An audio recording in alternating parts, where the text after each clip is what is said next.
ભટ્ટનું ઘર આ જ લાગે છે. તપાસ કરી આપો.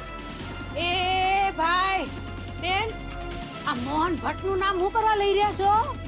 જુઓ માજી, તમે અમને અમારું કામ કરવા દો. હટો અહીંયા. એ કામ કરવા વાળી નહીં, આ કઈ બોડી બામણીનું ખેતર નથી કે તમારા જેવા એરા કેરા નથુ કેરા ખાલી નીકળે ખેડવા. તમે લોકો જે મોહન ભટ્ટનું નામ લઈ રહ્યા છો ને, ઈ મોહનની માં છું, માં. એટલે મને કયો કે હું કામ છે એનું, નહીતર પછી વેતી ના થાવ. જુઓ મેડમ, સેજલ ભટ્ટનું અમારે અર્જન્ટ કામ છે. પ્લીઝ તમે એમને બોલાવી આપશો. આ તમે જરા સમજુ લાગો છો. હેલો, અલ્યો કિંજલડી, કિંજલ જલ્દી બહાર આવ અને સેજલીને લેતી આવજે. અલ્યો ગોરણ હજુ સુધી ગોરો જ છો, હું ગણતી નહીં તો. જલ્દી બહાર આવ. આવી બા આવી. બોલો બા, શું થયું? આ લોકો પૂછી રહ્યા છે સેજલ હટ. બોલો. અમે ઇન્કમ ટેક્સ ડિપાર્ટમેન્ટમાંથી આવ્યા છીએ. અમને સેજલ ભટ્ટનું કામ છે. જરા બોલાવી આપશો, અર્જન્ટ છે. શ્યોર. પણ આ ઇન્કમ ટેક્સ વાળાને વળી સેજલનું શું કામ પડ્યું હશે? તમે જરા બોલાવી આપશો. હા હા, તમે અંદર આવો ને, બેસો. ત્યાં સુધીમાં હું સેજલને બોલાવું છું. આવો. હેલો,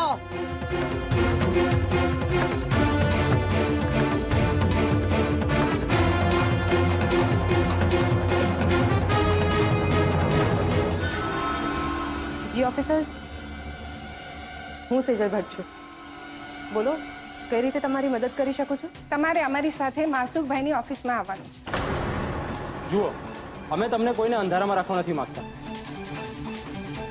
અમારા ડિપાર્ટમેન્ટે સંઘવી કન્સ્ટ્રક્શનની ઓફિસમાં ઇન્કમ ટેક્સની રેડ પાડી છે અને ત્યાંથી અમને 1 કરોડ રૂપિયા રોકડા મળી આવ્યા છે.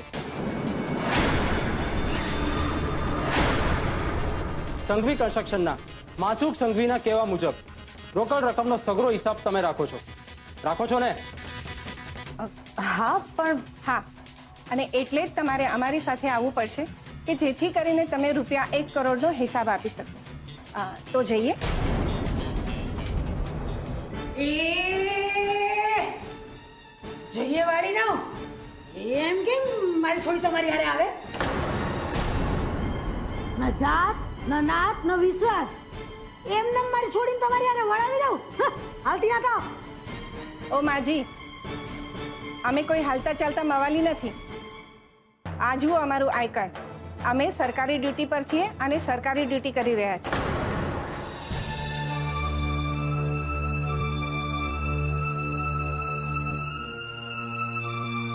ગુલાબ, હું પણ આ જ સવાલના કુંડાળામાં ફસાયેલી છું. મને હતું કે દુકાન અને સ્પોર્ટ્સ ક્લબ બરાબર ચાલી રહ્યા છે, તો હવે કોલેજની કેન્ટીનમાં પણ જોગવાઈ કરું. ત્યાં તો એક સાથે બધા તાવ ઊંધા પડ્યા. કિંજલબેન, મને તો લાગે છે આ બધું કોઈકે ભયંકર રીતે ગોઠવી કાઢ્યું છે. નહીતર ઉત્કર્ષભાઈ તમારી સાથે આવું કરે? અરે સપનામાં પણ ના કરે. એ દિવસે અચાનકથી ઉત્કર્ષભાઈનું આ રૂપ જોયું અને પછી દુકાન ઉપર આવી રીતે આફત આવી પડી. નક્કી કિંજલબેન, કંઈક તો છે જે આપણને દેખાતું નથી. એ દૂર બેઠું બેઠું એના દાણા દબાવી રહ્યું છે.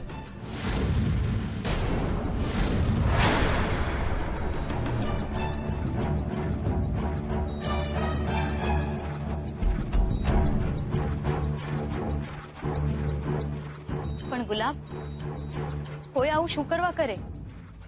એ બધું મને નથી ખબર કિંજલબેન, પણ મને અંદરથી એવું લાગી રહ્યું છે આજે ઉત્કર્ષભાઈને બહુ યાદ કરી રહ્યો છું કિંજલબેન. જો આજે ઉત્કર્ષભાઈ અહીંયા હોત ને તો આ બધી વાત પકડી પાડી હોત ને આજે આપણી દુકાન ખુલ્લી હોત. આપણી દુકાન પર આમ તાળા ના માર્યા હોત કિંજલબેન, તાળા ના માર્યા હોત કિંજલબેન. ગુલાબ, ચૂપ થઈ જા. જરૂરી નથી કે દર વખતે કોઈ આપણી મદદે આવે જ. આ વખતની લડાઈ આપણે જાતે લડીશું. આપણા દમ પર. અરે રે સંતોષી માં, આ ગલબો દુકાનના નામ પર આહુડા હારતો બેઠો છે અને આ પાછી કિંજલડી એના આહુડા વીણતી ફરે છે. રાત પડે કોણ હલાવે લીમડી ને કોણ ઝુલાવે પીપળી કરતા બેઠા છે બે નવરીના. હાડા બે ને ખખડાવા પડશે. હું બસ એકવાર મારી બેન સેજલ સાથે વાત કરવા માંગુ છું. મારા નહીં, તમારા ફોનમાંથી. મેં ફોન સ્પીકર પર રાખીશ બસ.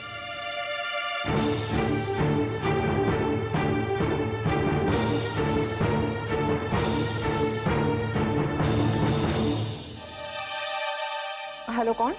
હેલો સેજલ, હું કિંજલ બોલું છું. કેમ છે? ઠીક છું. અને કિંજલ, મને આવતા મોડું થશે. અહીંયાનું કંઈ કહેવાય એમ નથી. ખબર છે, આઈડિયા છે મને આખી વાત. આ લોકો અહીંયા પણ આવ્યા છે. સેજલ, એ લોકોએ આપણી દુકાનને સીલ કરી દીધી છે. સેજલ, તું આ બાબતે મહાસુખ અંકલ સાથે વાત કર ને કે આ બધું બંધ કરાવી દે.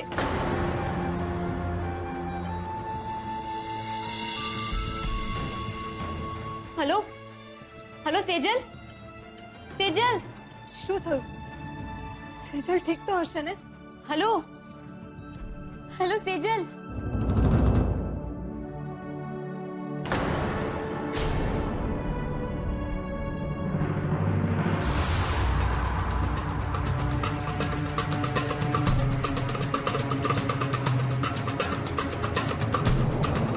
ઇન્કમ ટેક્સ વાળાઓએ અમારી દુકાનને સીલ કરી દીધી છે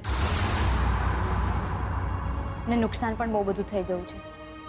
તો શું અંકલ, આમાં તમે કંઈ કરી શકો ખરા?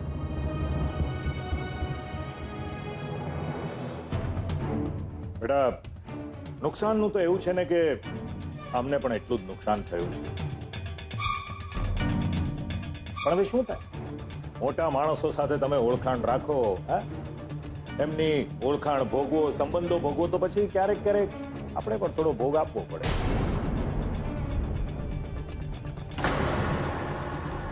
પણ પપ્પા, કિંજલ જે નુકસાનની વાત કરી રહી છે એ પૂરા 3 લાખનું છે.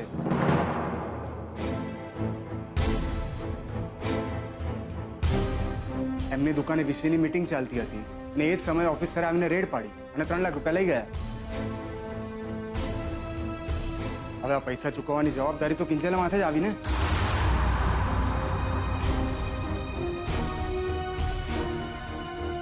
જવાબદારીનું તો એવું છે ને કે ગમે ત્યારે ખંખેરી શકાય.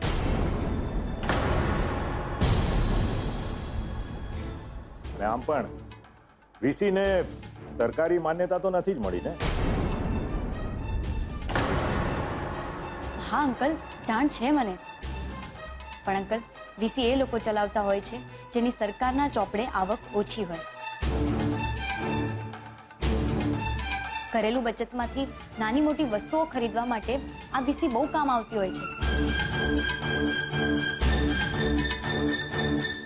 ને પૈસા આપણી દુકાને આપણા અંગત સંબંધને કારણે ગયા છે, તો પછી એને ચૂકવવાની નૈતિક જવાબદારી પણ આપણી જ કહેવાય ને.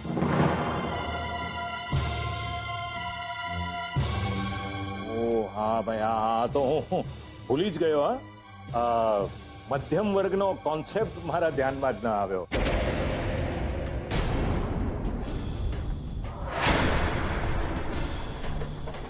પેલું શું કહેવાય, ખાબોચિયામાં દરિયાની મજા.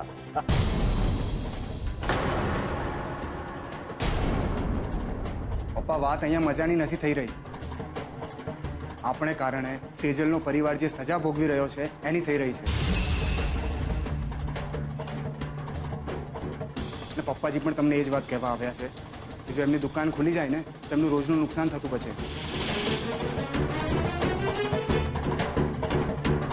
હા ભાઈ, આ મધ્યમ વર્ગનું પાછું આ ખરું નહીં.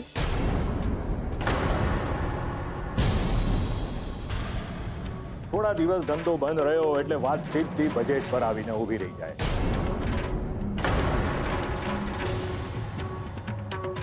વિચાર તો કરવો જ પડે. અને એમાં પણ જ્યારે અંગત સંબંધોને કારણે દુકાન બંધ થઈ હોય તો વિચારવું જ પડે, નહીં મોહનભાઈ?